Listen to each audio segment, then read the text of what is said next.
Welcome! Today, we are diving deep into the foundational principles of modern biology. We're starting with cell biology, the discipline that literally decodes the architecture of life itself. And, it drives just about every major innovation we see in medicine and biotech today. And I mean that. That is absolutely not an exaggeration. Think about it. Whether we're talking about CAR T-cell therapies that are completely changing cancer treatment or CRISPR gene editing that holds the promise of fixing genetic disorders, the starting point for every single one of those incredible breakthroughs is right here at the cellular level. You could almost picture it like a tree. Cell biology is this huge foundational trunk, and from it, all these incredible advanced fields have branched out. Sequencing the human genome, that gave us the cell's parts list. Cell engineering lets us program cells to fight disease. Stem cell technology, that's all about harnessing a cell's potential. And systems biology, well, that's what ties it all together, modeling how all these parts work in concert. Every single one of these fields grew directly from the core principles of cell biology. So, here's our game plan for today. First, we're going to frame cell biology in the context of modern science. Then, we'll take a look back at the historical discoveries that built the cell theory. After that, we'll compare the two big cellular blueprints, prokaryotic and eukaryotic. Next, we'll explore the whole spectrum of how cells interact, from forming alliances to causing disease. And finally, we'll wrap up by looking at the key tools and techniques we use in the lab to study and even manipulate cells. All right, let's kick things off with the history. The discovery of the cell wasn't some single eureka moment. It was more like a slow-burn detective story, a gradual piecing together of clues. So how did those first scientists even begin to uncover this hidden, microscopic world? Well, our story really begins back in 1665 with a guy named Robert Hooke. He built his own microscope, pointed it at a super thin slice of cork, and saw this amazing honeycomb of tiny, empty boxes. They reminded him of the small rooms or cells that monks lived in, and boom, the name stuck. It was the very first glimpse into a world no one knew existed. Now, what's kind of wild here is the timeline. There's this massive, nearly 200-year gap between Hooke's first look and when the cell theory really came together. Why? Well, for one, early microscopes just weren't that great. And for another, the idea of spontaneous generation, that life could just pop out of nowhere, was really hard to shake. It wasn't until the 1830s, when microscopes got a lot better, that Matthias Schleiden and Theodor Schwann could confidently say, hey, all plants are made of cells, and yep, all animals are made of cells too. The final crucial piece came in 1858 from Rudolf Virchow, who declared omnis cellula est cellula. Every cell comes from a pre-existing cell. That was the nail in the coffin for spontaneous generation. So that classical theory gave scientists a solid framework, but it was really just the beginning. Modern cell theory, built on everything we've learned from biochemistry and genetics, adds these really critical layers. We now know, for instance, that cells pack all their hereditary information in DNA, which gets passed on during division. We also know that at a basic chemical level, all life shares the same fundamental processes. And, crucially, we understand that a cell's function isn't magic. It's the direct result of all its tiny internal parts, the organelles, working together. Okay, so building on those ideas, we can now explore the two main ways that life gets organized at the cellular level. Let's dig into the universal rules that shape every cell and the two major evolutionary paths that life took, the prokaryotic and the eukaryotic domains. But hang on a second. Here's a question for you. Have you ever stopped to wonder why we're made of trillions of tiny little cells and not just a few giant ones? Why can't a cell be the size of a football? The answer comes down to pure physics and math. See, as a cell gets bigger, its internal volume, which is what needs all the nutrients and produces waste, grows way faster than its outer surface area. And that surface area, the cell membrane, is the only way to get things in and out. This is the classic surface area to volume ratio problem. If a cell gets too big, its surface just can't keep up with the demands of its volume. It becomes super inefficient, and eventually, it would die. And this table just makes it crystal clear. Look at this. Both examples have the exact same total volume, but when you divide that volume into 8 smaller cubes, you literally double the total surface area. That is a huge jump in efficiency for moving materials around.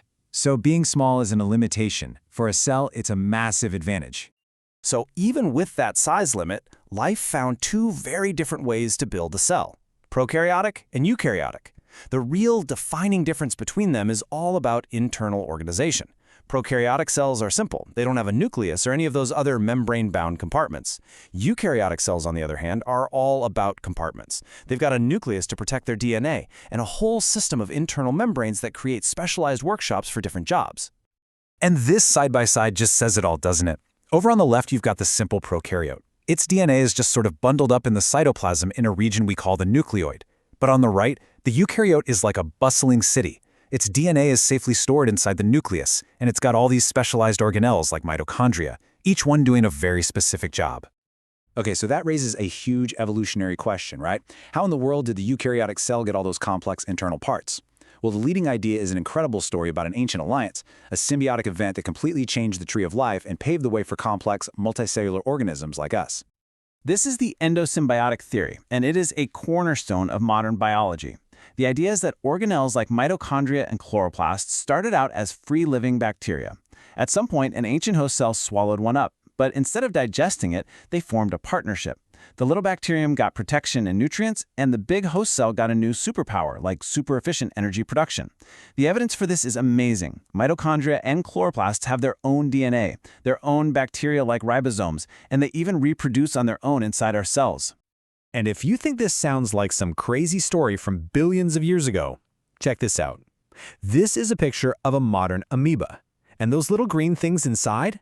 Those are living algae cells called chlorella. They are living, photosynthesizing, and reproducing right inside the amoeba. This isn't just ancient history. Endosymbiosis is still happening right now. So this idea of partnering with prokaryotes, it's a relationship that's still going strong today. I mean, our bodies are home to trillions of microbes, our microbiome. This second genome is absolutely vital to our health. The bacteria in our gut, for example, help us digest food, they produce essential vitamins like K and B12 that we can't make ourselves, and they play a huge role in training our immune system to tell the difference between good guys and bad guys.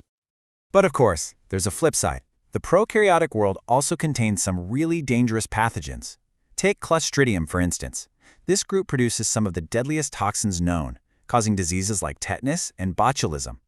And they can form these incredibly tough endospores that let them survive almost anything. Then there's Staphylococcus aureus, a common cause of infections. And with the rise of antibiotic-resistant strains like MRSA, you can see how bacterial evolution poses a massive threat to public health. All of this complex interaction between cells, the good and the bad, really highlights why it's so important to be able to study them in a controlled environment. So let's shift gears and look at the modern cell biologist toolkit. How do we actually grow and study cells in the lab to unlock their secrets and develop new treatments? Well, a key technique is growing animal cells in a dish, what we call in vitro culture. It starts by taking a piece of tissue and breaking it down into individual cells. Then you put those cells into a special dish with a nutrient broth, a kind of soup full of everything they need to grow. That first batch is called a primary culture. Once the cells grow and cover the bottom of the dish, you have to split them up and move some to a new dish so they have more room to keep growing. Now, most of your normal cells have a built-in expiration date. They can only divide about 50 to 70 times before they stop. It's called the Hayflick limit. But some cells, like those from tumors or from embryos, have figured out how to bypass this limit. They can just keep dividing forever. We call these immortalized cell lines, and their ability to grow indefinitely makes them one of the most powerful and essential tools in all of biomedical research. You know, because the basic machinery of a cell is so similar across all life, scientists can use a whole cast of different model organisms to study it. You've got E. coli bacteria and baker's yeast, which are amazing for genetics because they grow so fast. Then there's the tiny worm C. elegans, which is perfect for developmental biology because it's transparent and we know the fate of every single one of its cells. The fruit fly, Drosophila, taught us a huge amount about genetics. And then vertebrates like the zebrafish and the mouse let us model complex human diseases. Each one gives us a unique window into how cells work.